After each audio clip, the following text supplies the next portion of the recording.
In a quiet village surrounded by rolling hills and ancient trees, there lived a prosperous man named Obadil. He was known for his hard work and kind heart, traits that had earned him both wealth and respect. His greatest treasure, however, was his wife, Abini, whose beauty and grace were celebrated throughout the land. Together, they were blessed with a son, Adiwale, a bright and cheerful boy who brought joy to their home. Abini was not only Obadil's wife, but his strength. She managed their household with wisdom, supported her husband in his ventures, and raised their son with tender love. Their life seemed perfect until tragedy struck. Abini fell gravely ill, and despite the best efforts of the village healers, she passed away. Obadil was devastated. The loss of Abini left a void in his heart, and for years, he lived in mourning, struggling to care for young Adiwale while grappling with his grief. The villagers often whispered among themselves about how much he had changed. Once vibrant and full of life, Obadil now walked with a shadow of sorrow hanging over him.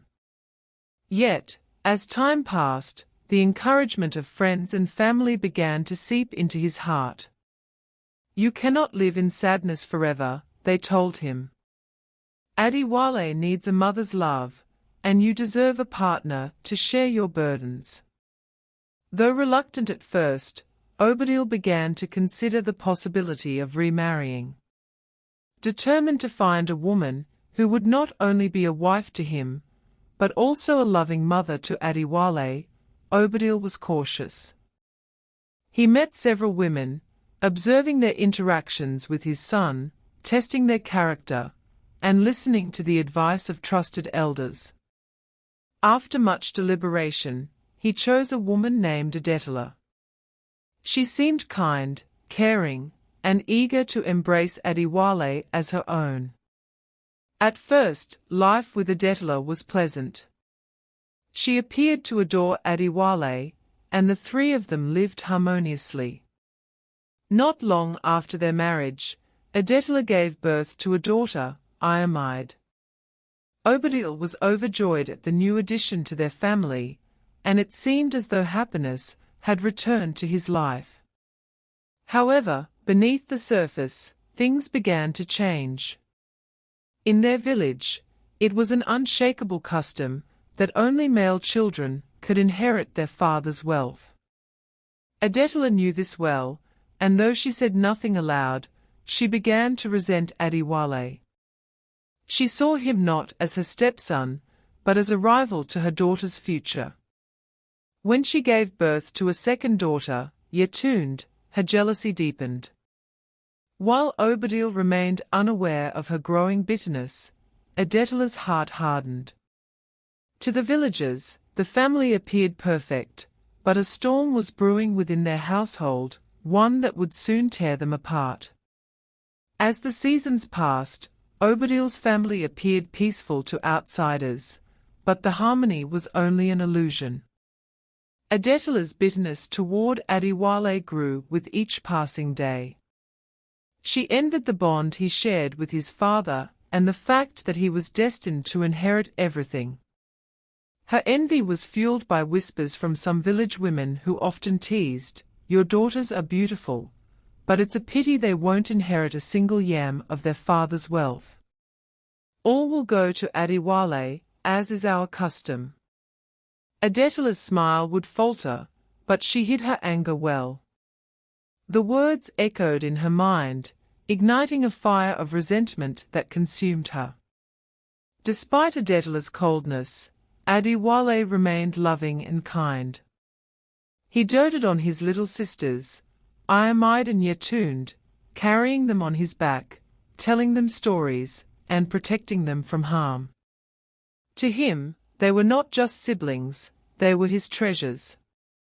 He often thought to himself, "When I inherit father's land and wealth, I will ensure my sisters have a share. They will never lack anything." Obadil, however, began to notice small changes in Adetala. She no longer played with Adiwale as she used to. Her affection seemed reserved for her daughters alone. When he questioned her about it, she dismissed his concerns with a sweet smile. "He is growing into a man," she said. "It is natural for a boy to spend more time with his friends than with his stepmother." Not long after Yatun's birth, tragedy struck again. Obadil fell ill suddenly, and, despite the best efforts of the village healers, he passed away. The village was plunged into mourning, and Adetala wore the ceremonial black cloth of a grieving widow. For 1 year, as custom dictated, the family mourned, and the village elders postponed discussions of inheritance until the mourning period was over. During this time, Adetala's hatred festered. To the villagers, she played the role of a grieving widow and a doting mother. To Adiwale, she pretended to be loving and supportive, though her heart harbored darker plans. She whispered to herself in the dead of night, "If only Adiwale were out of the way, my daughters could claim what is rightfully theirs." One evening, Adetala gathered Iamide and Yatund in the privacy of her room. She began to speak in hushed tones, her voice dripping with malice. "My daughters, do you not see how unfair this is? All your father's hard work will go to that boy, leaving you with nothing. We must act before it's too late." Iamide and Yatund looked at each other, confused. Iamide, the elder of the two, asked, "What do you mean, mother? Adiwale is our brother. He has always cared for us." Adetala's eyes flashed with anger. "He is not your real brother. He is just a stepchild who will rob you of your future. If you love me, you will help me ensure that your futures are secure." But the girls were unmoved. Iamide spoke firmly, "Mother, we will not harm Adiwale. He loves us, and we love him. If anything happens to him, we will tell the elders what you have done." Their defiance enraged Adetala, but she hid her anger behind a tight smile. "You are young and do not understand," she said, dismissing them. However, in her heart, she resolved to act alone. Adetala turned to the household cook, a loyal servant who had worked for the family for years. Late one night, she summoned the cook to her chambers and spoke in whispers. "I have a task for you," she began, her voice low and commanding.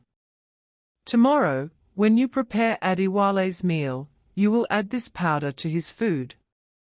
It is medicine, nothing more. It will not harm him, it is just to make him weak and obedient." The cook hesitated, her hands trembling. "Madam, I cannot do such a thing. The boy is kind and innocent." Adetala's eyes narrowed. "Do not forget who pays you. If you fail me, I will ensure you and your family are cast out of this village with nothing. Do as I say." Reluctantly, the cook agreed. The next day, as she prepared Adiwale's meal, her heart was heavy with guilt. She sprinkled the powder into his food, praying silently for forgiveness. Adiwale ate the meal without suspicion, but soon after, he began to feel unwell. By nightfall, he was vomiting blood, his body racked with pain. The household was thrown into chaos as Adetala pretended to be distraught, crying out for help. "Someone fetch the healer," she screamed. "My son is dying." But it was too late. Despite the healer's efforts, Adiwale's life slipped away, leaving the family in mourning once again. The village was shaken by his sudden death. The elders and chiefs convened an emergency meeting and called upon the high priest to perform rituals and uncover the truth. The air was thick with tension as the priest entered a trance, communing with the spirits. When he emerged, his voice was grave. The boy's death was not natural. He was poisoned. The priest's revelation sent shockwaves through the village. The elders sat in grim silence, their faces etched with sorrow and anger. Poisoning a child, especially one so beloved, was a grave crime, an affront to both the ancestors and the gods. The high priest continued, "The spirits have shown me the hand that delivered the poison. The truth will soon be laid bare." The next morning, the elders summoned the entire household to the village square. Villagers gathered in hushed anticipation, the air heavy with suspense. The cook, pale and trembling, was the first to be questioned. "Who gave you the poison?" demanded the village chief, his voice firm and unwavering. The cook hesitated, her eyes darting nervously toward Adela, who stood among the crowd, feigning grief. "Speak the truth," thundered the high priest. "The gods are watching, and they will not forgive lies." Tears streamed down the cook's face as she fell to her knees. "I am guilty," she confessed, her voice barely above a whisper. "But I acted under orders. It was not my will." The crowd erupted in gasps and murmurs. The chief raised a hand to silence them. "Whose orders? Speak now." The cook pointed a trembling finger at Adela. "It was the madam. She gave me the poison and threatened my family if I refused." All eyes turned to Adela. For a moment, she remained composed, her face a mask of calm. Then she fell to her knees, wailing, "It is a lie. This woman seeks to destroy me out of jealousy." But the high priest stepped forward, raising his staff. "Enough lies, Adela. The gods have spoken, and they have confirmed your guilt. Do not disgrace yourself further." Cornered and desperate, Adela's composure shattered. "Yes, I did it," she screamed. "I did it for my daughters. Why should that boy inherit everything while my children are left with nothing? It is unfair." Her confession sent a wave of anger through the crowd. Iamide and Yetund, who stood nearby, began to cry. Iamide spoke through her tears, "We warned you, mother. We told you not to harm Adiwale. Now you've brought shame upon all of us." The village elders conferred, their faces stern. Finally, the chief rose and addressed the crowd. "Adela, you have committed an unforgivable crime. Your greed and jealousy have not only taken an innocent life, but have dishonored the memory of your husband and broken the trust of this community." Turning to the cook, the chief said, "Though you acted under duress, you are not blameless. You will leave this village and never return." The cook nodded, her face ashen. Then, the chief pronounced Adela's punishment. "You, Adela, are hereby banished from this village for life. You and your daughters must leave immediately. The gods and ancestors will no longer protect you, and your name will be remembered with shame." Adela's cries filled the air as the villagers turned their backs on her. Iamide and Yetund, though innocent of their mother's crime, were forced to share her punishment. They pleaded with the elders, but their fate was sealed. As they were escorted out of the village, Iamide turned back one last time, her eyes filled with tears. The villagers held a somber ceremony to honor Adiwale's memory. His story became a cautionary tale, passed down through generations, as a warning against greed and betrayal. Though his life was cut short, Adiwale's legacy endured, A reminder that love and kindness must prevail over envy and hatred. If you enjoy this story, don't forget to like and subscribe. See you soon. Goodbye.